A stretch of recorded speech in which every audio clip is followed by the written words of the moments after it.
Good afternoon, welcome to life line on TV9. నేను నీలిమ. మెడ నొప్పి, వెన్ను నొప్పి, సయాటికా ఈ సమస్యలకి ఆయుర్వేద చికిత్సలు ఏ విధంగా ఉంటాయి, పూర్తిగా నయం చేసుకోవచ్చా? మీకు ఎలాంటి డౌట్స్ ఉన్నా కూడా స్క్రీన్ మీద కనిపిస్తున్న నెంబర్స్కి కాల్ చేయొచ్చు. అండ్ మనతో పాటు జాయిన్ అవుతున్నారు వర్ధన్ ఆయుర్వేద హాస్పిటల్స్ నుంచి సీనియర్ డాక్టర్ వర్ధన్ గారు. ఆయన అడిగి తెలుసుకుందాం. నమస్తే అండి. నమస్కారం అండి. పూర్తిగా నయం అవుతుందా అనేది ప్రతి ఒక్కరిలో ఉండే ప్రశ్న. మీరేం చెప్తారు? ఈ సంవత్సరాల ఎక్స్పీరియన్స్ అండ్ సో మెనీ పేషెంట్స్ని మీరు ట్రీట్ చేశారు కాబట్టి మీరేమంటారు? ఒకటండి, అంటే ఇది చాలా బ్రాడ్ బేస్డ్ క్వశ్చన్. పూర్తిగా నయమవుతుందా? ఏ డాక్టర్ని అడిగినా పేషెంట్ని చూడకుండా, రిపోర్ట్స్ అన్నీ చూడకుండా, శరీర ధర్మాన్ని అర్థం చేసుకోకుండా ఆన్సర్ ఖచ్చితంగా ఇవ్వలేం. కాకపోతే ఒక స్టాటిస్టిక్స్ అనేవి ఉంటాయి. ఇప్పుడు మా ఇన్స్టిట్యూట్లో 27 years of experience and expertise spinal care మీద జరుగుతుంది. సో దీంట్లో ఇప్పటి వరకు 96% సక్సెస్ రేట్ని కలిగి ఉన్నాం. సో ఈ 27 yearsలో మొన్న July 10th we entered into 27 years. దాంట్లో మేము ఇంత సక్సెస్ రేట్ని చూపించగలుగుతున్నాం. అయితే దీంట్లో నిజంగా గుర్తుపెట్టుకోవాల్సిన అంశం ఒకటి ఉంది. ఇంతమంది పేషెంట్ని చూశాక నాకు అనిపించిన విషయం, మా దగ్గరకు వచ్చేటప్పుడు అంతా అయిపోయాక, ఫర్ ఎగ్జాంపుల్ డిస్క్ ప్రాబ్లమ్స్లో 4 స్టేజెస్ ఉంటాయి.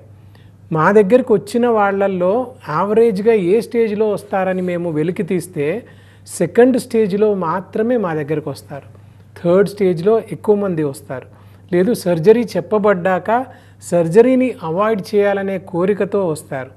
అవన్నీ వాళ్ళకి ఎక్స్ప్లెయిన్ చేశాక ట్రీట్మెంట్స్ తీసుకుంటారు. అంటే ఈ 96% కూడా ఇంకా ఎక్కువ పర్సంటేజ్ చూపించవచ్చు. ఎప్పుడు ఎర్లీ ఇంటర్వెన్షన్ కనుక జరిగితే, ఎర్లీగా పేషెంట్ మా దగ్గరికి రాగలిగితే డెఫినెట్లీ సొల్యూషన్స్ చూపించవచ్చు for every problem, not just back pain. Treatment ఎక్కడ ఉండాలి అని అంటే, true spinal care lies in correcting the posture, correcting the breath, correcting the diet and not just cutting the spinal tissues. అంటే ఒక spine గురించి మనం మాట్లాడుకున్నప్పుడు జస్ట్ కట్ చేసి ఆ టిష్యూని తీసేయడం ఒక్కటే కాదండి. దాని తర్వాత అయినా మనం నిజంగా మార్చుకోవాల్సింది మన పోస్చర్ మారాలి, అంటే మన భంగిమ మారాలి, మన బ్రెత్ మారాలి, అంటే మన శ్వాస తీసుకునే విధానం మారాలి, మన డైట్ మారాలి, మన లైఫ్ స్టైల్ మారాలి, మన స్ట్రెస్ఫుల్ కండిషన్స్ మారాలి, మన ఎక్సర్సైజ్ ప్యాటర్న్స్ మారాలి. ఇవన్నీ ఎప్పుడో ఆయుర్వేద శాస్త్రంలో దినచర్య అని చెప్పారు. అంటే పొద్దున లేచిన దగ్గర నుంచి రాత్రి పడుకునేదాకా ఏ సీజన్లో ఏం చేయాలి, ఏ రోజులో ఏం చేయాలి, ఇవన్నీ క్రిస్టల్ క్లియర్గా ఉన్నాయి. మనం నిజంగా అది అడాప్ట్ చేసుకునే మనస్తత్వం ఉందా, నిజంగా మనకి ఓపిక ఉందా అంటే ఎవ్వరికీ ఓపిక లేదండి. ఈ కాలంలో నేను మీకు ఒక లైవ్ ఎగ్జాంపుల్ చెప్తాను. మొన్న ఒక పేషెంట్ వచ్చాడు, డైరెక్ట్గా ఎంఆర్ఐ తీయించుకున్నాడు. ఎవ్వరూ అడ్వైస్ చేయలే, ఎంఆర్ఐ తీయించుకున్నాడు. ఆ ఎంఆర్ఐ రిపోర్ట్ని ChatGPTలో వేశాడు. వేసి, సార్ నాకు ఈ రిపోర్ట్ వచ్చింది, నాకు సర్జరీ అంటున్నారు, నిజంగా నాకు సర్జరీ అవసరమా లేదా అని నా దగ్గరికి వచ్చాడు. ఇంకొక ఆయన వచ్చాడు, నాకు పైరిఫార్మిస్ సిండ్రోమ్ ఉంది అని వచ్చాడు. ఇవన్నీ కూడా ఎంత పర్సెంట్ ఉంటాయి, ఎంతమందికి ఉంటాయి, నిజంగా లక్షణాలు ఏంటి, నిజంగా రిపోర్ట్ని బట్టి ట్రీట్మెంట్ చెప్పొచ్చా, రిపోర్ట్ని బట్టే డిసైడ్ చేయాలా? There are many factors. First case history తీసుకోవాలి, శరీర ధర్మాన్ని అర్థం చేసుకోవాలి, వ్యాధి తీవ్రతను అర్థం చేసుకోవాలి, వ్యాధి స్టేజ్ని అర్థం చేసుకోవాలి, కాంప్లికేషన్స్ ఏమైనా ఉన్నాయా లేవా తెలుసుకోవాలి, అసలు సర్జికల్ కేసా నాన్ సర్జికల్ కేసా అనేది తెలుసుకోవాలి, నాన్ సర్జికల్ కేసు అయితే ఏం ట్రీట్మెంట్స్ చేయాలి అనేది డిసైడ్ చేయాలి, సర్జికల్ కేసు అయితే వితౌట్ ఎనీ హెజిటేషన్ డైరెక్ట్గా చెప్పేస్తాం మేమైతే, ఇది సర్జికల్ కేసు, ఇది మేము చేయలేము అని చెప్పేసి మీరు సర్జన్ దగ్గరికి వెళ్ళండి, మంచి ట్రీట్మెంట్ తీసుకోండి, దాని తర్వాత కావాలంటే మా దగ్గరికి రండి, స్పైనల్ కేర్ మేము డెఫినెట్గా ఇవ్వడానికి ప్రయత్నం చేస్తాము అని చెప్తాం. సో ఇక్కడ చిన్న పాయింట్ చెప్పాలి, అదేంటంటే మన మైండ్ సెట్ మారాలండి. స్పైన్ ఓరియంటెడ్ మైండ్ సెట్ మారితే కానీ మన స్పైన్ని మనం కాపాడుకోలేం.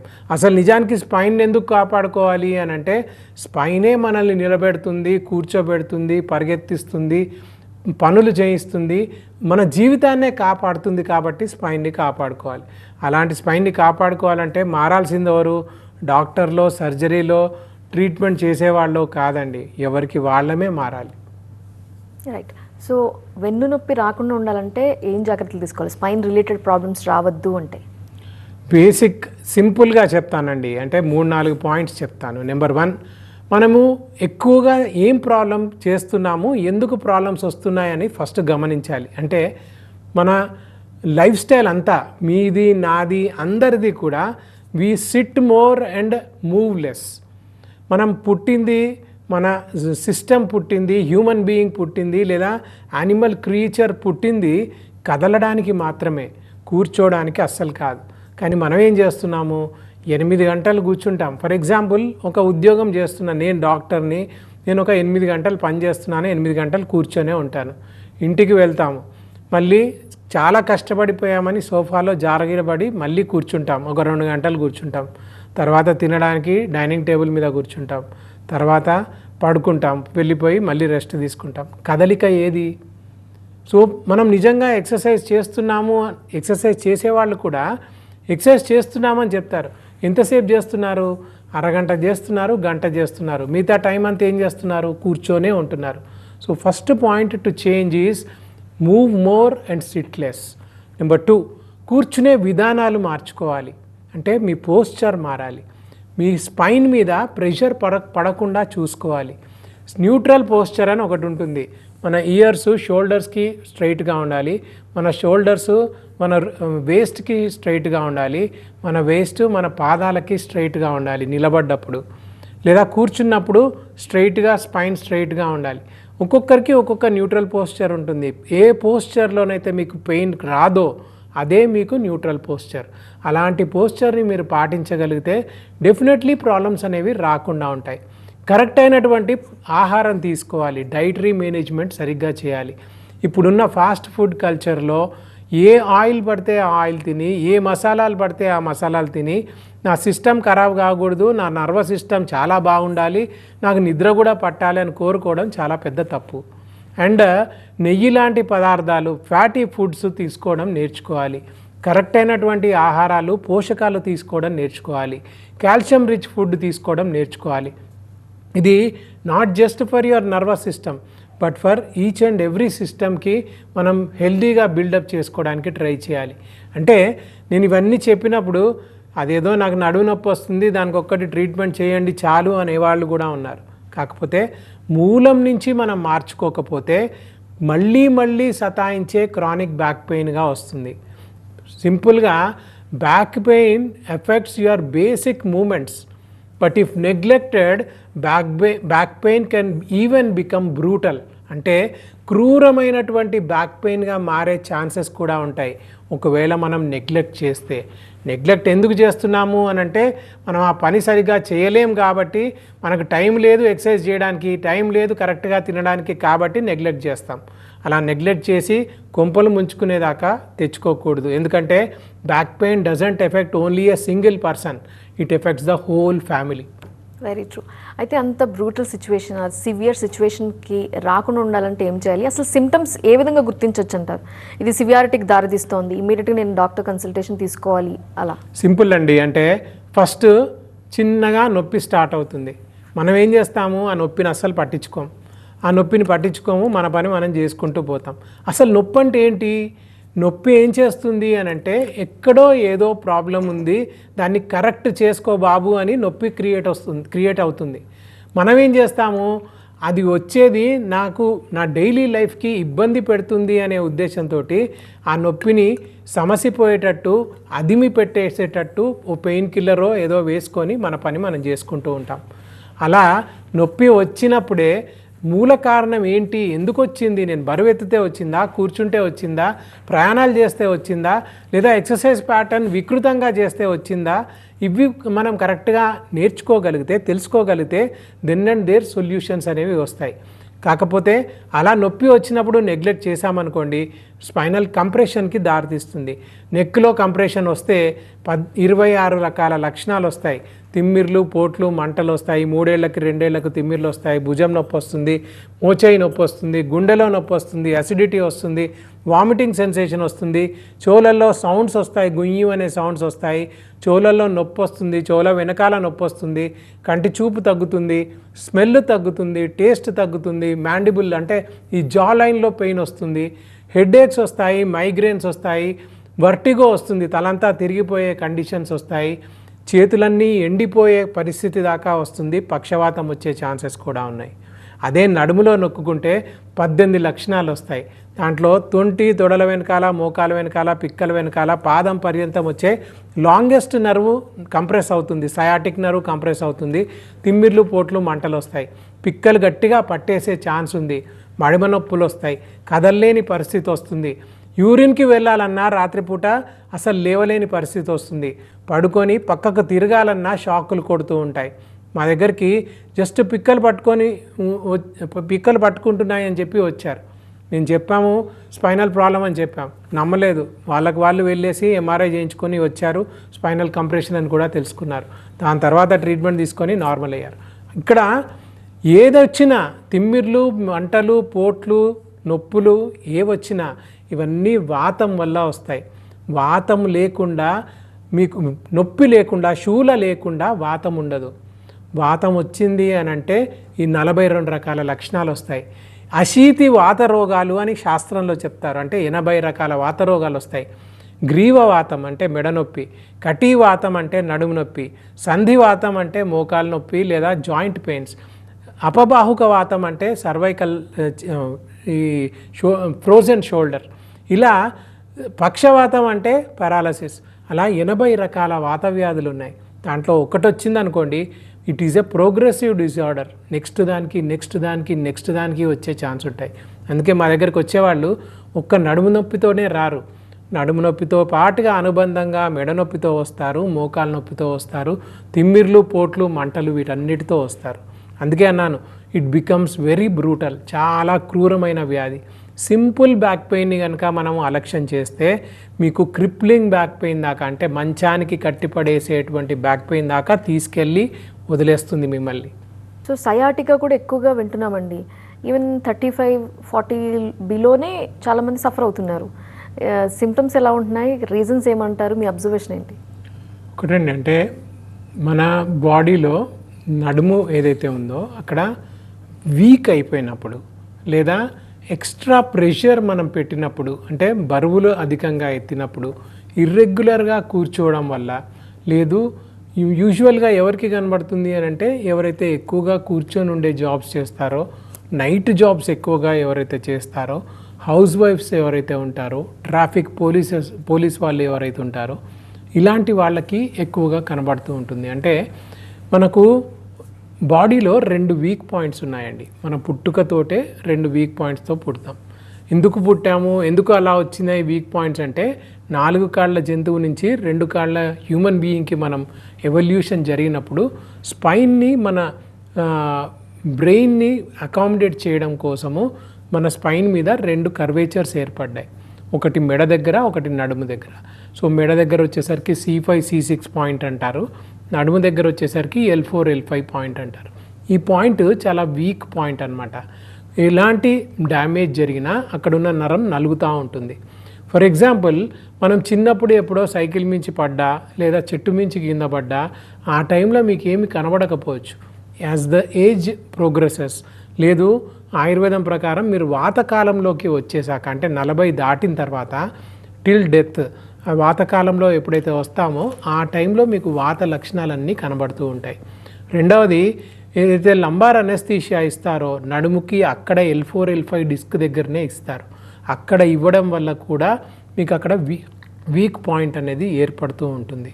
అండ్ ఫీమేల్స్ డెలివరీ టైం కానీ, మిగతా హార్మోనల్ సిస్టంలో చేంజెస్ కలగడం వల్ల కానీ, లేదా ఎక్కువగా నిలబడి విచిత్రమైనటువంటి ఆక్యుపేషన్స్ చేయడం వల్ల, ఇటు నుంచి బరువు తీసి పక్కకు పెట్టే ఉద్యోగమే చేస్తున్నారనుకోండి, స్పైన్ రొటేషన్లో మనకు ప్రాబ్లమ్స్ వచ్చేసి ఆ వీక్ పాయింట్ మీదే మళ్ళీ ప్రెషర్ పడుతూ ఉంటుంది. సో అలా జరిగినప్పుడు అక్కడ ఉన్న నరం నలుగుతుంది. అక్కడ ఏం నరం ఉంటుంది అంటే బాడీలో longest nerve in the body ఉంటుంది. ఇది ఎంత మందం ఉంటుంది, మన బొటన వేలు మందం ఉంటుంది. తొడల వెనకాల, మోకాల వెనకాల, పిక్కల వెనకాల, పాదం దాకా వెళ్తుంది. ఇది కంప్రెస్ అయినప్పుడు ఇరిటేషన్ వస్తుంది, తిమ్మిర్లు, పోట్లు, మంటలు వస్తాయి, కాలంతా పాకే సయాటికా అంటారు దీన్ని. ఇదే నరము గజ్జల ప్రాంతంలో నుంచి అంగానికి, అండకోశానికి కూడా ఇస్తాయి మేల్స్లో. ఫీమేల్స్లో కూడా అదే వెజైనల్ ఏరియాకి ఇస్తుంది. దీన్ని ప్యుడెండల్ నర్వ్ అంటారు. అది కనుక మళ్ళీ బ్లాక్ అయిందనుకోండి, అంగస్తంభన సమస్యలు, శీఘ్రస్ఖలన సమస్యలు, లాస్ ఆఫ్ లిబిడో, కోరికలు తగ్గిపోవడము అండ్ బ్లడ్ సర్క్యులేషన్లో చేంజెస్ రావడము, ఇవన్నీ కూడా జరుగుతాయి మేల్స్లో. అదే ఫీమేల్స్లో మెన్స్ట్రువల్ సైకిల్ డిజార్డర్స్ వస్తాయి, ఫ్రిజిడిటీ వస్తుంది, డిస్పరోనియా అంటే పెయిన్ఫుల్ సెక్షువల్ ఇంటర్కోర్స్, ఇలాంటి కండిషన్స్ అన్నీ కూడా కలిగేటువంటి ఛాన్సెస్ ఉంటాయి. సో వీటన్నిటినీ మనం నిజంగా కాపాడుకోవాలి అని అంటే మన డైట్ మారాలి, ఎక్సర్సైజ్ ప్యాటర్న్స్ మారాలి, పోస్చర్ మారాలి అండ్ లైఫ్ స్టైల్ మారాలి, స్ట్రెస్ తగ్గించుకోవాలి, స్లీప్ ప్యాటర్న్స్ కూడా కరెక్ట్ చేసుకోవాలి. ఎందుకంటే స్లీప్ కరెక్ట్గా ఉంటేనే మీ బాడీ కూడా హ్యాపీగా హెల్తీగా ఉంటుంది. ఇతర వైద్య విధానాలతో ఈ పెయిన్స్ని తగ్గించగలుగుతామా? ఆయుర్వేదం బెస్ట్ సొల్యూషనా, మీరేమంటారు? ఒకటి బెస్ట్ ఒకటి తక్కువ అని చెప్పేది కాదండి. ఇక్కడ మనము ఆలోచించాల్సింది, ఫర్ ఎగ్జాంపుల్ ఒక రోడ్ ట్రాఫిక్ యాక్సిడెంట్ అయింది, స్పైన్ డ్యామేజ్ జరిగింది. అలాంటి సిచ్యువేషన్లో ఆయుర్వేదిక్ డాక్టర్ కానీ యోగా థెరపిస్ట్ కానీ ఏమీ చేయలేరు. ఎందుకు అని అంటే అది ఎమర్జెన్సీ కండిషన్. ఎమర్జెన్సీ ఫీల్డ్లో allopathic system, surgical system is the number 1 system. కాబట్టి ఫస్ట్ పేషెంట్ అక్కడికి ట్రాన్స్ఫర్ చేయబడాలి, అక్కడికి పంపించబడాలి. అక్కడ రిలాక్స్ అయ్యాక ఫంక్షనల్, ఇక్కడ సింపుల్గా చెప్పాలి అని అంటే అనటామికల్ డిఫెక్ట్ ఏమన్నా ఉంటే డెఫినెట్గా అలోపతి సర్జికల్ హెల్ప్ తీసుకోవాలి. ఫంక్షనల్ హెల్ప్, ఫిజియోలాజికల్ చేంజెస్ ఏమన్నా ఉన్నాయి, ఫంక్షనాలిటీలో తేడా వచ్చింది, కండరాల వ్యవస్థలో తేడా వచ్చింది, నరాల వ్యవస్థలో తేడా వచ్చింది, definitely Ayurveda has an edge. అంటే క్రానిక్ కండిషన్స్ ఏవైతే ఉన్నాయో వాటికి ఆయుర్వేదంలో చాలా స్పెషాలిటీ ట్రీట్మెంట్స్ ఉన్నాయి. లేదు అక్యూట్ కండిషన్ ఉంది, ఇంతకుముందు చెప్పిన ఎగ్జాంపుల్ అనే రోడ్ ట్రాఫిక్ యాక్సిడెంట్ అయింది, అలాంటి కండిషన్స్లో definitely I should also refer the patient to the other systems of medicine. కాబట్టి ఏ సిస్టంలో ఏది బాగుంది అనేది పేషెంట్ తెలుసుకొని ఉండాలి. ఈ సిస్టమ్ అండ్ ఒకటేసారి కంక్లూషన్స్కి రాకూడదు. There is always a right treatment for the right person at the right time. అది కరెక్ట్గా డిసైడ్ చేసుకోగలగాలి. ఆ రైట్ ట్రీట్మెంట్ ఏంటి అనేది డిసైడ్ చేసుకోవాలి. అది సర్జికల్ ట్రీట్మెంట్ అవసరమా, నాన్ సర్జికల్ ప్రొసీజర్స్ అవసరమా అనేది కరెక్ట్ అయినటువంటి డాక్టర్ దగ్గరికి వెళ్ళి ఉపాయము, ఒపీనియను తీసుకోవడానికి ప్రయత్నం చేయాలి. ఇక్కడ నేను ఒక పాయింట్ చెప్తాను. మా దగ్గర స్పెషాలిటీ ఏంటంటే మా దగ్గరకు వచ్చిన పేషెంట్కి ఫస్ట్ కన్సల్టేషన్లోనే ఒకవేళ సర్జికల్ కేసు అయితే ఇది సర్జికల్ కేసు అని చెప్పేస్తాం. నాన్ సర్జికల్ కేసు అయితే మేము చేయగలిగితే ఈ ట్రీట్మెంట్ చేస్తాము, దీనికి ఇన్ని రోజులు ట్రీట్మెంట్ పడుతుంది, ఇంత ఇంప్రూవ్మెంట్ వస్తుంది అని ఖచ్చితంగా చెప్పగలుగుతాం. అందుకే సక్సెస్ఫుల్గా ట్రీట్మెంట్స్ చేయగలుగుతున్నాము బ్యాక్ పెయిన్ కండిషన్స్ అన్నిటికీ కూడా. ఫెయిల్డ్ బ్యాక్ సర్జరీ సిండ్రోమ్ అంటారు, దీని గురించి చెప్పండి. ఒకటండి, అంటే సర్జరీస్, ఏ సర్జరీ తీసుకున్నా there is no risk free surgery అండి. రిస్క్ లేకుండా ఏ సర్జరీ లేదు. మెయిన్గా మనము బ్యాక్ పెయిన్ని తీసుకున్నట్లయితే ఒక సంవత్సరానికి 3 లక్షల బ్యాక్ సర్జరీస్ జరుగుతున్నాయి ఇండియాలో. దాంట్లో సగం కన్నా ఎక్కువ failed back surgery syndrome, FBSS అనే కండిషన్కి వెళ్ళిపోతూ ఉంది. దీంట్లో సింపుల్గా మీకు అర్థమయ్యే భాషలో చెప్పాలి అని అంటే సర్జరీ కన్నా ముందు ఒక ఎక్స్ పెయిన్ ఉందనుకోండి, సర్జరీ తర్వాత అదే పేషెంట్కి 2x 5x పెయిన్గా మారడం అన్నమాట. అంటే లక్షణాలు తీవ్రతరం చెందడం. సో అలాంటి కండిషన్ని ఫెయిల్డ్ బ్యాక్ సర్జరీ సిండ్రోమ్ అంటాం. అలాంటి కండిషన్స్కి కూడా ఆయుర్వేదంలో చాలా మట్టుకు ఇంప్రూవ్మెంట్ చూపించవచ్చు. ఎందుకలా జరుగుతుంది అంటారు? బేసిక్గా తగ్గాలి కానీ పెరగకూడదు కదా నొప్పి, బాధ. సో ఇక్కడ మనం ఆలోచించాల్సింది అందరూ పేషెంట్స్కి సర్జికల్ సిస్టమ్ ఒక్కటే సొల్యూషన్ కాదు. ఎందుకు అనంటే ఈవెన్ సర్జికల్ టెక్స్ట్ బుక్స్లో కూడా red flag science, warning signs అని ఒకటి రాసి ఉంటాయండి. అంటే ఏంటంటే యూరిన్ ఇన్కాంటినెన్స్, అంటే తెలియకుండా యూరిన్ జారిపోవడము. నెంబర్ 2 తెలియకుండా మోషన్ జారిపోవడము, యూరిన్ ఆగిపోవడము, మోషన్ ఆగిపోవడము. నెంబర్ 3 ఫీవర్ అండ్ చిల్స్తో బ్యాక్ పెయిన్ రావడము. లేదా HIV, ఎయిడ్స్ లాంటి కండిషన్, TB లాంటి కండిషన్ ఉంటే, బ్యాక్ పెయిన్ ఉంటే అలాంటి కండిషన్స్కి మాత్రమే సర్జరీలు ప్రిఫర్ చేస్తారు, సర్జరీ చెప్పబడుతుంది, వాళ్ళకే రెఫర్ చేయాలి. ఇన్ షార్ట్ WHO ప్రకారం only 5% of back pain require surgery అంటారు. అంటే 100 మందిలో 5గురికి మాత్రమే అవసరం. కానీ ఇప్పుడు జరుగుతున్నది ఏంటి, ఎంతమందికి చేస్తున్నాము, ఆ పాయింట్, ఆ క్రైటీరియాని పట్టించుకోకపోతే కాంప్లికేషన్స్ డెఫినెట్గా వస్తాయి. అండ్ దీంట్లో చాలా ఉంటాయండి. అంటే సర్జికల్ కాంప్లికేషన్సే కావచ్చు, అనస్థెటిక్ కాంప్లికేషన్సే కావచ్చు, హీలింగ్ కాంప్లికేషన్సే కావచ్చు, బోల్డ్ అన్ని కాంప్లికేషన్స్ ఉంటాయి. మేము చెప్పే పాయింట్ ఒకటే, ఇవన్నీ తెచ్చుకునే బదులు ముందు నుంచే మీ శరీర స్థితిని గతిని మార్చుకోవచ్చు కదా, మీ ఎక్సర్సైజ్ ప్యాటర్న్స్ మార్చుకోవచ్చు కదా, అసలు ఆ ప్రాబ్లం రాకుండానే చేసుకోవచ్చు కదా. ఒకసారి సర్జరీ చేయించుకున్నాక కూడా మళ్ళీ ఆ పద్ధతులు, మంచి పద్ధతులు పాటించకపోతే, నా దగ్గర ఒక పేషెంట్ ఉన్నాడు, 23-24 ఏళ్ళు, 4 సార్లు స్పైనల్ సర్జరీ అయింది, లాస్ట్కి ఫుడ్ డ్రాప్ వచ్చింది, కాళ్ళు వేళ్ళు కదలవు. ఆ స్టేజ్ 24 ఇయర్స్కి తొందరపడిపోతారు, సర్జరీ మీద సర్జరీ చేయించుకుంటారు. బేసిక్గా డాక్టర్స్ కూడా ఆ ఏజ్కి సర్జరీ ప్రిఫర్ చేస్తారా? రిక్వైర్మెంట్ ఉంటే చేస్తారండి, కానీ వాడి లక్, అన్ని ఫ్యాక్టర్స్ ఉంటాయి కదా. ఆ ఫ్యాక్టర్స్లో ఒకసారి చేయించుకున్నాడు, ఫెయిల్ అయింది, మళ్ళీ వెళ్ళాడు, మళ్ళీ ఫెయిల్ అయింది, 4 సార్లు చేయించుకున్నాడు, 4వసారి ఫుడ్ డ్రాప్ వచ్చేసింది. అలాంటి సిచ్యువేషన్స్లో మా దగ్గరకు వచ్చి పూర్తిగా నేను మంచిగా అయిపోతానా అని కోరుకుంటే అది చాలా విడ్డూరంగా ఉంటుంది కదండి. కాబట్టి పేషెంట్స్కి మేము ఆల్వేస్ మా క్లినికల్ ఎక్స్పీరియన్స్ అండ్ ఎక్స్పర్టైజ్ని బట్టి చెప్పేది ఒకటే, మా దగ్గరకు వచ్చాక మీరు మా దగ్గర ట్రీట్మెంట్ తీసుకున్నా తీసుకోకపోయినా మీరు నేర్చుకోవాల్సింది మీ జీవన విధానాన్ని మార్చుకోవడం. నిజంగా జీవన విధానం గురించి చెప్పినప్పుడు మాదొక యూట్యూబ్ ఛానల్ ఉందండి, వర్ధన్ ఆయుర్వేద యూట్యూబ్ ఛానల్ అని. 3,15,000 మంది సబ్స్క్రైబర్లు ఉన్నారు. వారానికి 3 వీడియోలు రిలీజ్ చేస్తాము. అన్నీ మీ డైట్, లైఫ్ స్టైలు అన్నిటి గురించి పూర్తి డీటెయిల్గా వీడియోస్ చేస్తాం. స్క్రోల్ అయ్యే నెంబర్కి కాల్ చేయండి, మా వాళ్ళు మీకు దాని డీటెయిల్స్ ఇస్తారు. లేదా వర్ధన్ ఆయుర్వేద యూట్యూబ్ ఛానల్ అని కొట్టండి, బోలెడన్ని వీడియోస్ ఉన్నాయి, 1000 పైగా వీడియోస్ ఉన్నాయి. మీకు కావాల్సిన ప్లేలిస్ట్ కూడా ఉంది, దాంట్లో సెలెక్ట్ చేసుకొని చూడొచ్చు. మా దాకా రావాల్సిన అగత్యము, అవసరము ఉండకూడదు అని చెప్తాను. రైట్ అండి. సర్జరీ అవసరం లేకుండా అసలు ఎలాంటి జాగ్రత్తలు పాటించాలి, అసలు ఈ వెన్నునొప్పి, మెడనొప్పి, సయాటిగా రాకుండా ఉండాలంటే అవన్నీ మాకు వివరించినారు. Thank you so much. Thank you అండి. ఇది వాళ్ళ లైఫ్ లైన్. చూస్తూనే ఉండండి TV9.